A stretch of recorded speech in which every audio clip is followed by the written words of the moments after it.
Good evening. This is Linda Heemer, and welcome to tonight's webinar/podcast series on the Online Masters of Legal Studies program in Compliance and Risk Management with Seattle University School of Law. We value your time and hope you enjoyed tonight's session, and thank you for joining us. As the Senior Director of Graduate Law Programs, I oversee all graduate level master's as well as postdoctoral programs for the law school, both on campus and online. I am most excited about our online opportunities, especially in light of the global pandemic and the challenges of adult learners that they face in making time to come to a campus. So hopefully you'll learn a lot about the program, and you won't be hearing from me. You'll be hearing from an actual student, and we're thrilled to have that as an opportunity for you to hear from and ask questions from one of our students. Tonight's guest is Ann Bearkohler, and I'd like to let Ann introduce herself and tell a little bit about herself. Hi, thanks to everyone for joining, and I'd like to thank you, Linda, for giving me this honor to be a representative of this program. I'm very proud and honored to be part of the first cohort of this program. I've been in IT, which is now cybersecurity, since the late 90s, and have worked my way into this really weird niche where I work on risk and compliance and also quality within cybersecurity, and cybersecurity specifically in services. So that deals a lot with policies and procedures, corrective actions, and making sure that we have documentation that's needed to verify those risks. I've been a senior quality internal auditor. I have also worked tirelessly to bring more women into this field. I am the co-founder of an organization I call RISE, which stands for Recruit, Influence, Support, and Educate, and that's to get women, more women into cybersecurity. And I'm also part of our inaugural, at the company that I work, I'm part of our inaugural diversity and inclusion program to make sure that there's room for everyone. There's room for everyone in this space, and that's part of the reason that it brought me to getting this degree. So. Thank you, Ann. And you also had, sorry to put you on the spot, but you also had a recent recognition, didn't you, with Consulting Magazine? I did, yes, thank you. I was awarded one of the top women in technology, and specifically leadership excellence. And that's mostly around the work around RISE. We started with, I think it was 9% in North America were women in cybersecurity when I started looking at it back in 2016, and now we're at about 24%, which is really great. And at my organization, the technical roles are filled by 26% women, so we're over the North America average. So I think that was why I was selected for that award. Yes. Well, that's wonderful, but I'd love to stick with the stats for a bit. So 15-point increase just in 4 years. And I believe if looking at labor statistics, the Bureau of Labor, there's also been a similar rise in demand for these kind of positions, compliance, risk, and cybersecurity, yes, or other fields. So I think both the increase in positions and the increase in awareness for women in STEM roles might be part of that growth too. Yes, yes, and top management is they're really coming around and seeing what we can bring to the table. Yes. Well. Congratulations, and that's great news. Thank you. So this is our agenda for tonight. If you don't mind, Ann, we'll be talking about your philosophy, your goals, priorities, why you chose this program, some tips you might share, and I'd be happy to, to plug my ears, and any concluding thoughts you would have. Then we can summarize with next steps just with our program if anyone's interested in applying or in learning more about the program, as well as a time for a question and answer period. So Perfect. You ready to get started, Ann? Yeah, let's go. All right. Okay, well, I wanted to start with a story. I feel like that's the best way to wrap people in. Some people don't understand what risk and compliance is. This image that you see here is a picture of the Panama Canal. So I'm not sure, Linda, how much you know about the Panama Canal, but I have learned quite a bit about it over the past few years. And actually, the Panama Canal was originally started by the country of France in 1881, and they gave up in 1894. So to make a long story short, they spent about 13 years hiring people to dig. Water would fill in, they'd hire more people to dig, water would fill in, and they had an extremely high mortality rate. So as I'm telling this story, I would like for listeners to be thinking of these areas of risks and points of control that you could be thinking of in a risk and compliance arena. In 1904, the United States took over the Panama Canal because we thought it was extremely important.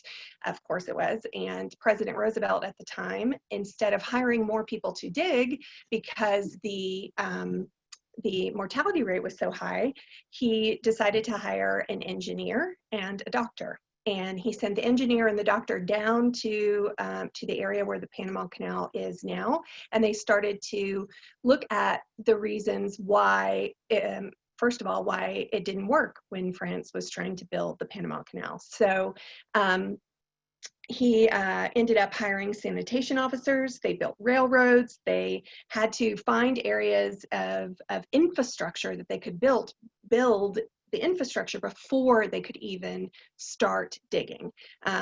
You know, the dirt, we had to find some place for the dirt to go. And as water would come in, it turned out the water was stagnant and there were mosquitoes and people died of yellow fever and malaria. And so they were killing off their entire workforce just simply because they didn't have those railroads and those things in place. And so without having that infrastructure, they created a lot of risk for themselves.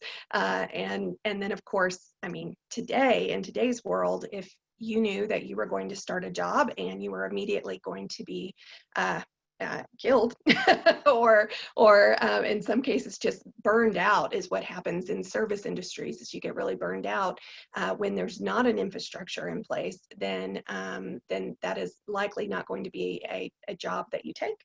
So what risk compliance, that's how I look at my philosophy around risk and compliance, is making sure that the infrastructure is in place for the organization that I'm working for and for the people that are delivering the services in the industry in which I work.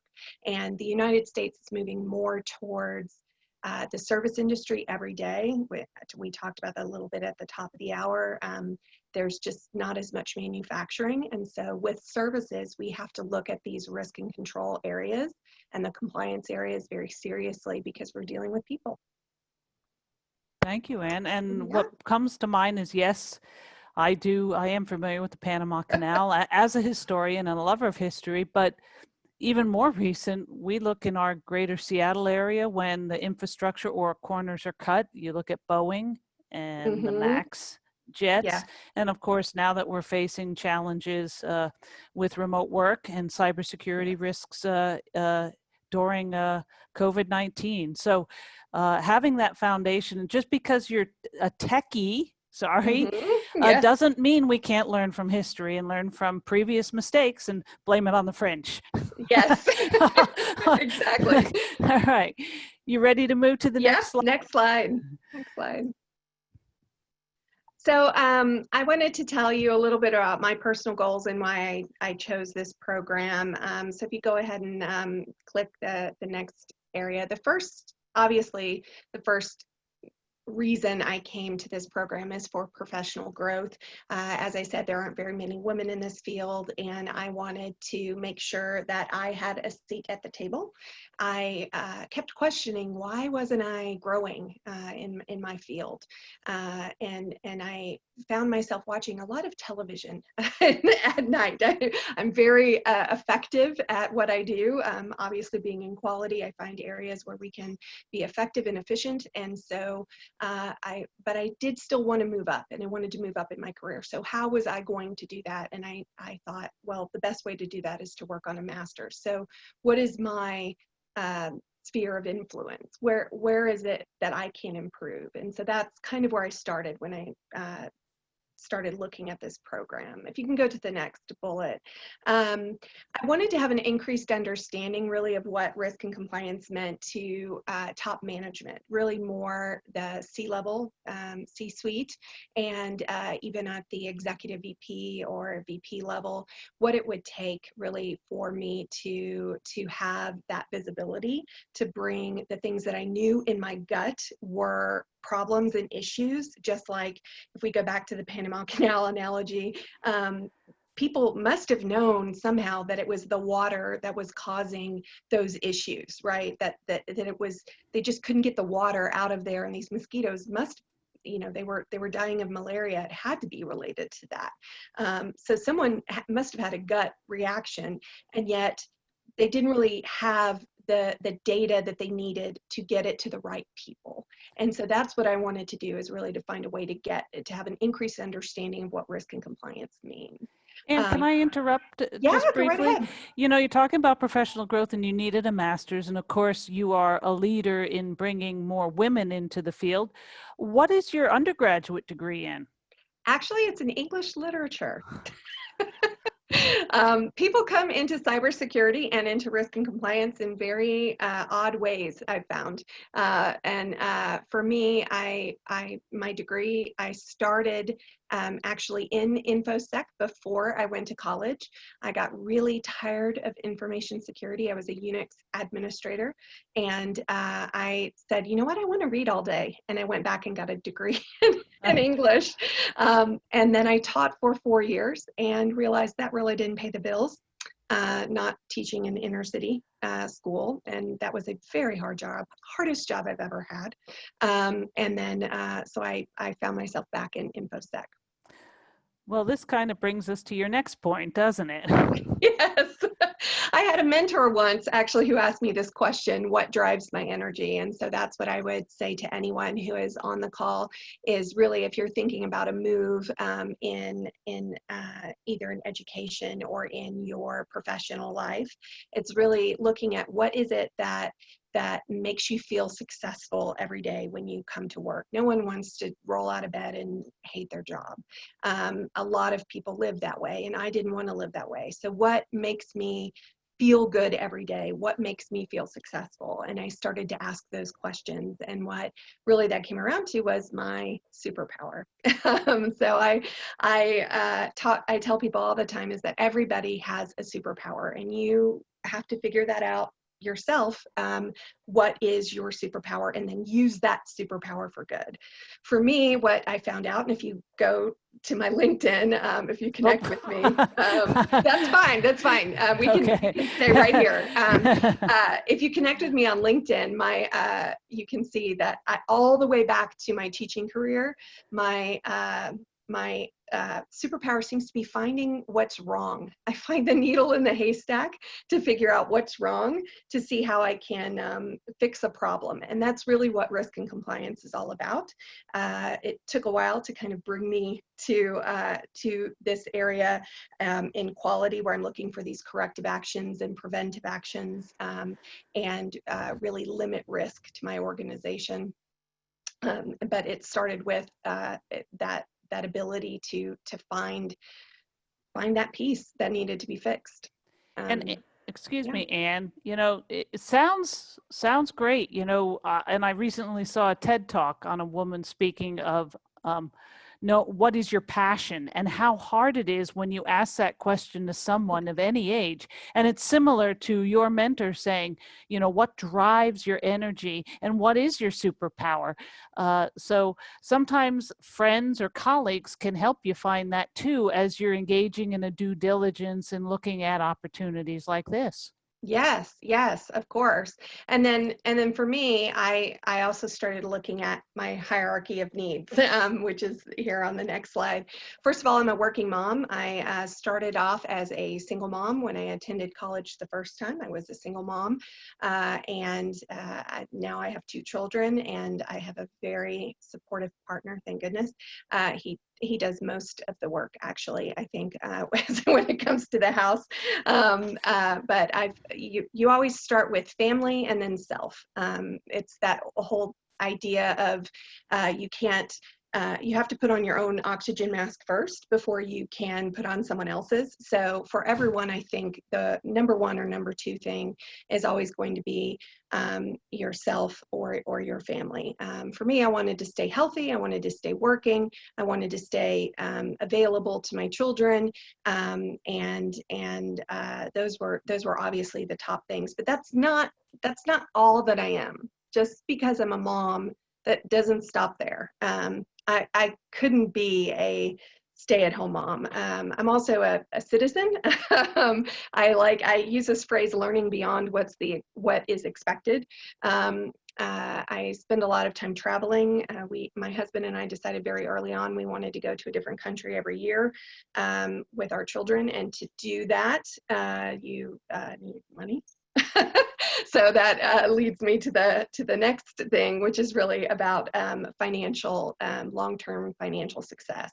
So as I look at being a good citizen, I also try to use my superpowers for good when it comes to either the workforce or I did want to mention, I was talking to, we had a street party over Christmas before COVID-19 happened, and I live in Texas, and my local House representative happened to be there.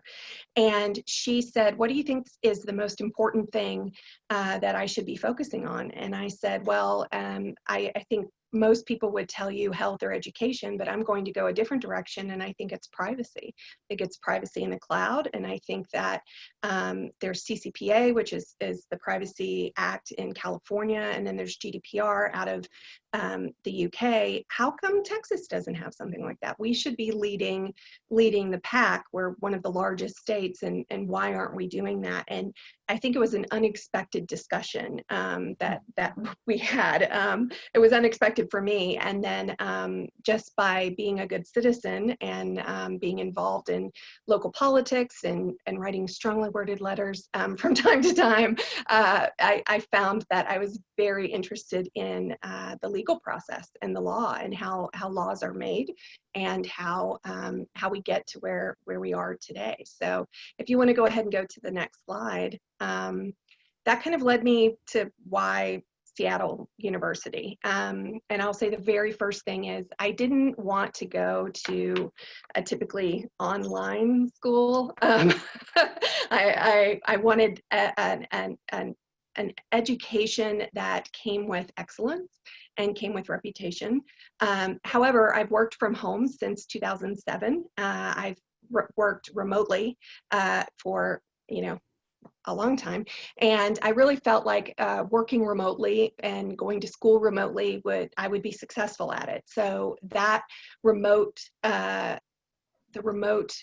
the online portion of what Seattle U offers gave me the flexibility of what I needed to continue in education while living in Texas, working out of Denver, sometimes going into Bellevue, which is near Seattle, and also raising children and wanting to travel. I have a very busy work life anyway, and so this and our offices actually go from the West Coast all the way to Manchester in the UK, and so we require travel, and so I wanted to be able to continue school without having to worry about being in a physical location, and Seattle U came with that reputation along with that flexibility, and that was very important to me. If you want to go to the next slide. What comes with a school that has a really good reputation is also hard work and study. I will say that I consider myself a writer, and I took one of the very first courses we take in this program, in the cohort, in the first cohort, is about writing, and honestly, it was the first B I had ever received in my life, and I really felt hurt by that B. But what I discovered in talking to the professors, who were very open and very honest, and very willing, they have open virtual doors to talk to you. They said, well, you know, every time you think you're being objective, you're really giving us your opinion. And I thought, oh yeah, no one that knows me is going to think that that is an error. Everybody will believe that. I obviously have very strong opinions, and so for me, talking to the professors, it was like trying to step outside of my own head and really learn what they had to offer. And so I spend a lot of time, you can see here, I spent a lot of time with my glasses and a cup of coffee, really. If you want to go to the next slide. This is just an example of, you can see the books are just old, old encyclopedias. So the way that I approached education here at Seattle U, if you want to go to the first bullet, is first of all, building that remote office. I'm lucky because I work from home. You really have to create a space in which you can learn. That's probably the biggest tip I have for anyone who's entering an online program, maybe you haven't done that before, is that you really create an area for you to do schoolwork. Since I work from home, that was easy for me. But go ahead, Linda. Yeah. Oh, I didn't mean to interrupt, but I did want to interject. That's a great point. I'm 20 years in online education, both teaching and administrating, and we always tell people and their partners, their family members, find a learning space and let people know, say mommy or daddy, or hey, when I'm in this space, I'm actually studying. Yes. And then you can also switch gears. So that's critical. And like you Yes. said, you have family buy-in and support for that. And I Yes. understand too, while we were testing, sorry, I'm going to give a shout out. It was your daughter that suggested that plant behind you too. So again, when you have your family all in to help, when you could be playing with them or binging on Netflix this time of night, Yes. they're supporting you. And that's just so critical too for people who are taking this journey. 100%. And just really carving out that. But right now, I have a family that's probably about maybe 50 feet away eating dinner right now. Not too far from me. I have a dog, and I literally had to put a stop sign on the door behind me just to say, we have little notes that we leave each other to say, this is the space that I've carved out for myself. And so I really recommend that to someone else who might be engaging in this journey. The second thing is being prepared to read. I decided to start this program, and Linda and I have had this conversation. I found myself, I ran into a health crisis, and I found myself sitting on the couch watching a lot of television as I was trying to kind of repair my body. And I really felt like after 2 years, I was diagnosed with an illness in 2017, and in mid-2019, I said, I could have a master's degree in television right now. I've watched every possible television show there is available on every streaming service. Is this really what I want to do with my life? And I started reading, and then I started looking at different programs, and I said, you know what? Over the past 2 years, I really could have gotten a master's degree. Why don't I actually get a master's degree? And that's what started my my journey to Seattle U, is really looking at a way that I could really advance both my career and also feed my brain a little bit more than what was available to me off of television. So you will read a lot as you are working. I tell people now at work, I say my what I really enjoy is actually reading some of the case law or some of the legal documents that we read. One of the first things I did is I went to I live in Austin, Texas, and I went to the LBJ library and I bought a pocket copy of the Constitution and I carried it around with me. And it was just such a cool thing to start off by, here's the Constitution and here's how our legal system started. That was one of our first courses, was an introduction to the legal system. And that is so different than what you see on Law and Order or The Good Fight or any of the legal TV shows that you see. It was really just a really cool introduction. And so I'm a super nerd and I do a lot of reading, and I think this program will require some reading. And so just be prepared for that.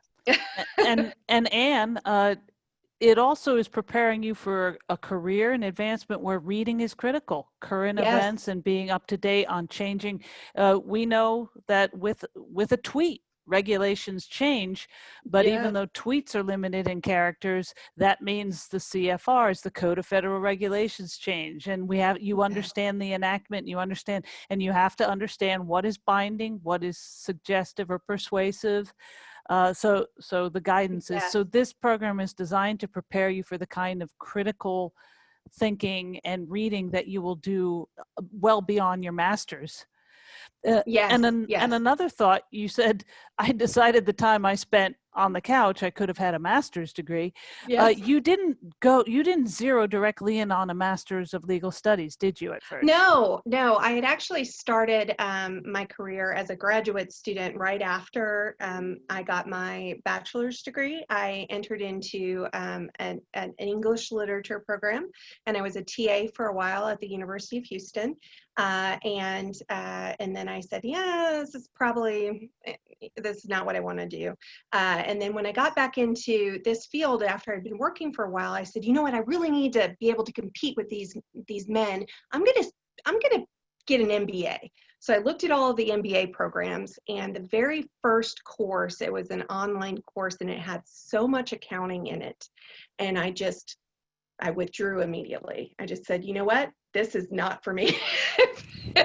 An MBA with all of this accounting, this is not going to take me where I need to go. And I started to question, again, going back to what drives my energy and what is my superpower, what is my sphere of influence? Do they really need more men with MBAs in this program? Do they really need more people who have certifications like a CISSP or a QSA, which I've had? Do they really need more technical people, or do they need people who are going to take that technical expertise and combine it with something else? And that is what I really feel like this MLS program does, is that it takes all of the different areas. And I thought it was unique to what I do because I was already in risk and compliance, but I'm working with people in this cohort that are in financial services. Some are already lawyers.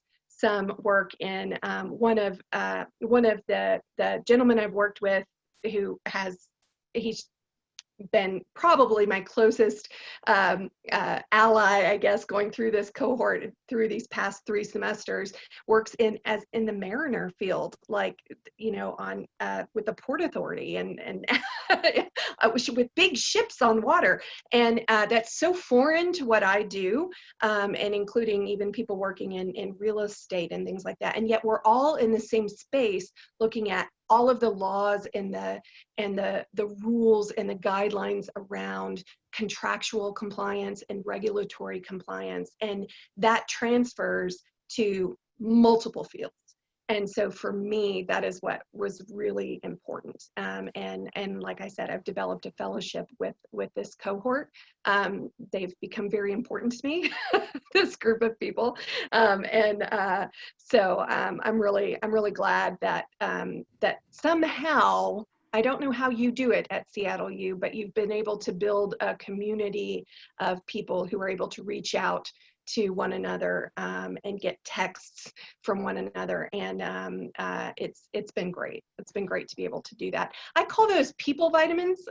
I need my people vitamins, particularly because now I work from home and I go to school from home. The only people I see, which now we're all in the same boat, because we're all working from home during this pandemic. But I'm able to get those people vitamins and speak to actual adults other than my children and my spouse with this cohort. And that has been extremely valuable just to me as a person for my own mental health. This group has been amazing. And Anne, if I could stay, I love the vitamins, but how did we do this? We were deliberate. Like you said, you were looking for a traditional institution, not just a large online university. Yeah. And it has a great fit for some. We actually selected our first cohort of approximately 10, and we try to keep the class size more seminar size, where you really get to know your colleagues. And when I send emails I say, dear colleagues, we treat you as professional colleagues day one, and that you get to build that sense of engagement, and our faculty all know how to build that, and you learn from other students, not just a sage on the stage in video lectures. So that's what we value about Yes. the uniqueness of the program, and really the boutique nature. And we also, when we're looking at applications, it's well beyond just a GPA. That doesn't tell the story.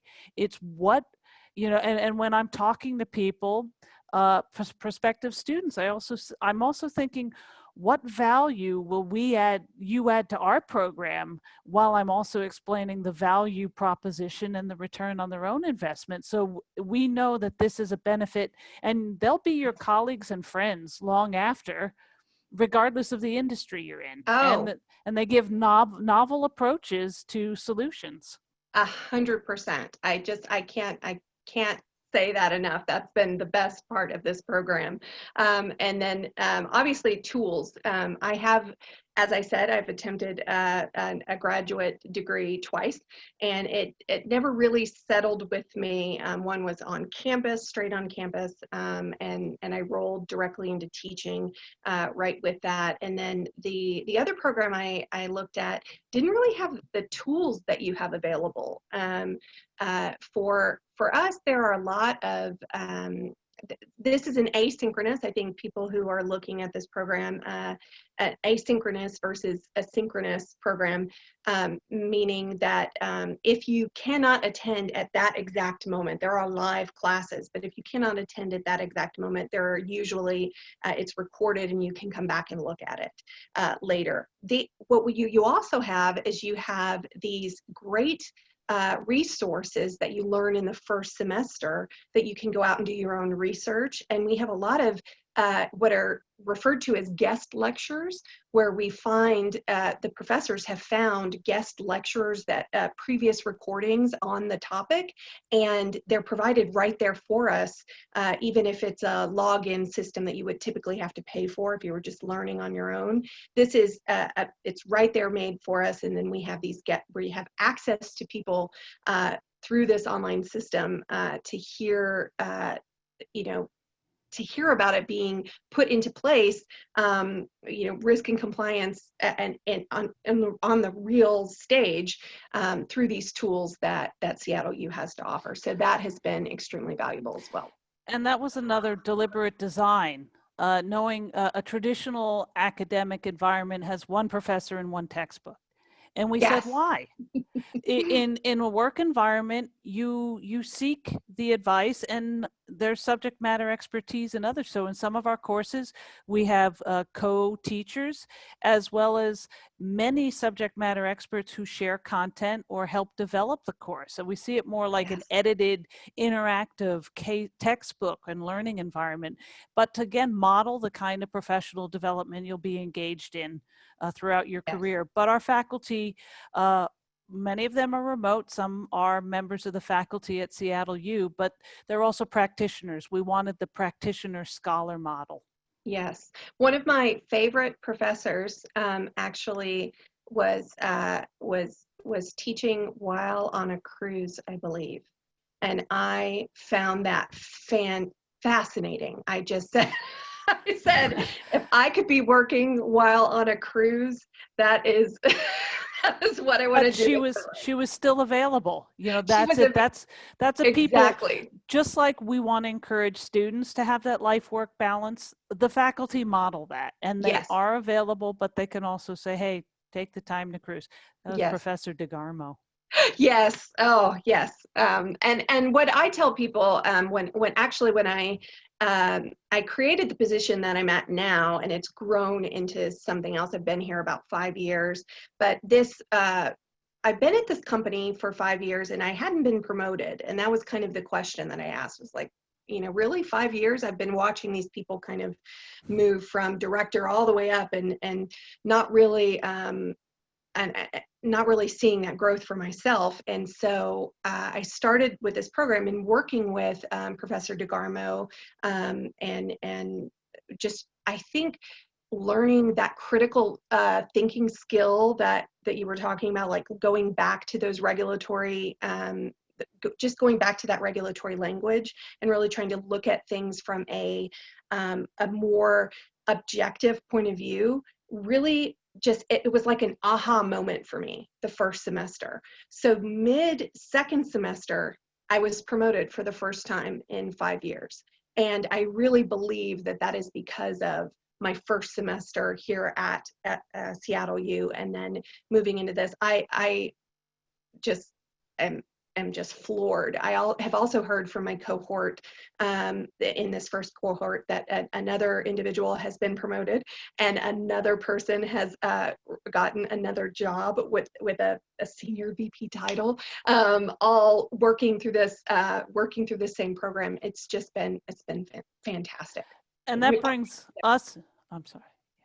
And that brings us joy too, because we want this to not be, oh, you work for 2 years and then maybe it might pay off. It's designed to be timely and relevant for Yes. your current roles, and we hear it constantly. And that's we love professors. We love that feedback when they say, "Oh my gosh, my supervisor just loved this," or I had a consulting client and I was able to interpret something and save them time or money or solve the problem Yes. through the lens of the law without practicing law. And that's where Yes. the MBA. I hear more from prospective students saying, "I can't decide between an MBA and an MLS." Not as much people saying, I don't know what law school to go through for a master's of legal studies, just because this is relatively new for law schools to be offering master's degrees from law professors. So Yes. Well, in the compliance arena, where I've been in compliance since since before the payment card industry is really big with payment cards right now.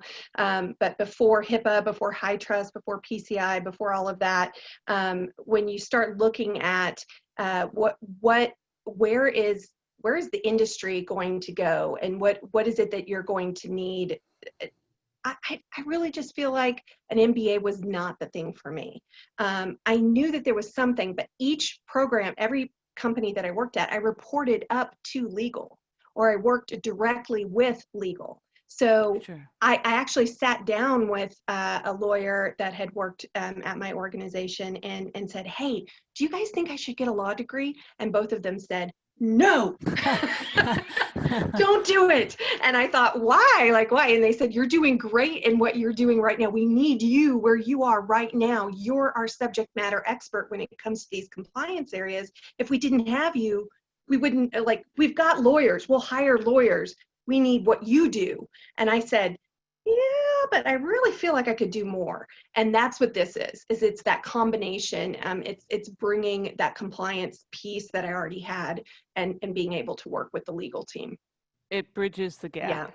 it really does. Yes. I'm not sure if there's another slide. Yes, that was my concluding thoughts. I Slide. got you covered. Yes. I will say that all of these four here, building professional relationships and skills, is something that, like I've already said, is something that it's just natural to the program. Engaging with the faculty and students, with my CEO, that when I came and I developed this thing, I told him I work with people. I don't work for people, because there's so many people, there's so many different levels in an organization. And I really feel like that faculty student, there's really not there's no, there's not a gap there. You could really talk, you really can engage with the faculty, and we really do work with each other for that end goal. And that end goal is obviously becoming a leader in risk and compliance. And I really like this last phrase, the unlocking of your potential. I didn't realize that I had this potential until I had that aha moment in the first semester. So it was really gratifying for me to get that return on investment, like I said, so quickly. Thank you. Yeah. And I will tell Professor DeGarmo she'll be moved. Well, and we value, we love it with aha moments. You know, we are natural, we're teachers, we're coaches. And in this case, we really feel like we're coaches and we're helping colleagues harness their superpower and unlock their potentials. Yeah. And I even hear from our faculty how much they learn from the students too. And it makes them better professors, because you hold them to it. Yes. The feedback they give, the discussions you have, they say they've never had to work so hard. So kudos to you and your colleagues. So yeah, I learned from all of these, the professors and like I said, my colleagues, my students, the cohort that we work with. I learn from them every day. And we learn from you, and that's really what an educational environment should be like, virtual or otherwise. There's nothing distant about this. This is just learning. Agreed. Yeah. Thank you. Yes. So next step, for those of you who might be intrigued and want to learn more, this is a fully online part-time program. It's 30 credits long over 2 years. It's a trimester program. You get a little break in between. Right now, Anne is in her summer term. So if you'd like to talk to me about your academic and financial aid options, you can contact me directly. We will respond to all of your inquiries, and hopefully you'll enroll with us and begin your journey, and someday call Anne a colleague and an alum and a friend. Yeah. Our deadline to apply for the fall term is August 8th, and the fall term starts September 8th. So we have about 3 weeks left for applications and about 2 months before we start our fall term. We also have a spring term start in 2021, which would start in January 13th. So if you're not yet ready, you can at least talk about possibly in the spring. I'll just say one thing. When I talked to Linda, the very first conversation I had with Linda, I said, I'm not sure I'm quite ready. And she said, really? Aren't you though? Some kind of conversation that we had, and Linda kind of talked me into starting right away. I wanted to put it off until that January, but I really, and then I thought about it. I thought, no, I want to be part of this first cohort, and I'm really glad that I did. That first conversation that you had with me, I think I was picking up my daughter at the time, and I thought, I'm a mom, I'm working, I don't have time for this. I'm watching Netflix in the evening. I don't have time. And you talked me into changing my life, really, and so that's been wonderful. Thank you. I couldn't have put that better on a PowerPoint slide. This is my contact information. And we will be sharing some next steps for those of you who would like to talk to me. You can call me directly at 206-398-4268. And please understand that because I am working remotely, oftentimes that line will go to a voicemail, but I then receive an email directly and we will respond promptly. Or you can contact us at lawgraduateonline@seattleU.edu. And people can reach me through LinkedIn. If you look up anyone with my name, it is only me. There's no one else. There's only one Anne. There's only one Anne Bayer-Kohler. That's true. So, and I am seeing, I'm looking at some questions, and Okay. yes, Melissa, how best to reach me? Again, hopefully you got the phone number. Also, an attendee, Melissa, is thanking you, Anne, and your excitement for Seattle U comes through, and I think that's part of her knowing her passion and following it. That's true. I'd like to take the credit, but I'd rather say that we help unlock the potential in all of our students. Yes. And I also blame a couple of my cohort. I'm just going to throw it out there that there's a gentleman, Tej, and then another woman, Cynthia, Neely, and just, I mean, so many. I can't list everybody, but just the attention to detail and the information that the team provides. It really is an awesome atmosphere. Thank you, Anne. I'm going to, well, we've already started the Q&A, Yes. but I'll look to see if there's more typing. But again, for anyone who's attended, I'm happy to answer questions, or colleagues of mine, and we are available, and we would be happy to schedule times to speak evenings or weekends too. While you think about this, the application process is available online. You do not have to submit letters of recommendation, just names and contacts of references. And you do not have to submit at the time of application official transcripts, just request them. Before enrolling, we need proof of a bachelor's degree and an official transcript for compliance purposes. See, we also, so, and also some of the hangups people have with the application is a personal statement. It's not like an undergrad where you have to reveal some, you know, it's really about if I met you and I said, so why Seattle U? Just in a few words, why you are looking for this program in us. And some of the examples Anne gave are truthful.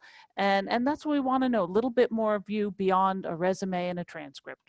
I think I titled mine Street Cred. That was my, if you remember that, said why Seattle U, why come? And what I wanted was what you call street cred. I feel like I have the knowledge and that gut kind of reaction, but people really weren't listening to me. And something about saying, I'm in law school, and this is what I learned at law school, and here's what I can bring to this. This is something about that just changed the conversation. And I think even my upper management really understands that I am 100% in this field. I'm 100% in risk and compliance because of this dedication to this program as well.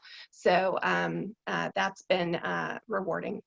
Also. But I'm going to call you out, Anne, because I do remember your personal statement that your confidence came through. Like, I do know my industry. I just need the street cred. So but part of it was, come on, you are going to learn something too. So it's not just what you thought you needed, the street cred, but you also are learning you're learning to process and solve problems through a lens you never had before. That was that aha moment. It was that every time I went to top management, I brought so much of myself and my opinions that they couldn't get to the information that they needed. And that was what Professor DeGarmo, I think, is really what she was saying was, you bring so much of your subjectivity to it, that objectivity, that data analysis that people need, the trending. And so the trending analysis and my risk matrix that I have to provide straight up to the board through our CFO, those things have changed so dramatically in the past year, just from what I've learned. I didn't even know what I didn't know, if that's, if you understand what I mean. And I knew the industry, I just didn't know how to process that information in a different way. And this is and you're the person at the table who, and just like lawyers, I used to hear when I practiced law and worked in corporate and finance practice groups, the corporations would complain, give us a lawyer that understands our product or our service or our industry. Mm-hmm. And we always think of risk. Lawyers are trained to think of risk, litigation risk or liability risk. And Anne, you made a point that may not have been heard by everyone. In this program now, we actually have people who have already been to law school, and they have come back to earn a master's in legal studies. So this isn't just mini law school. This is, they said, we didn't learn about the strategic side and the business perspective of risk and compliance and law, and how the law and legal system can help with all the things. So that's where I see this. It's like a legal MBA almost. So that's where I see Yes. that blending. But we do actually attract people with doctorates, with other master's degrees, and who have Yes. already been practicing attorneys. So I Yes. think that's a great point too. Yeah. And Tasha, thank you. You got a thumbs up. I am really loving this program. Give me a call.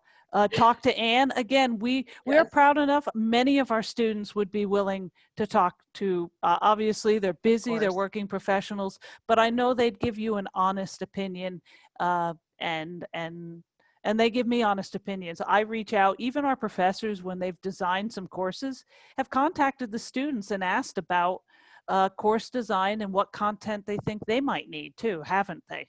Yes.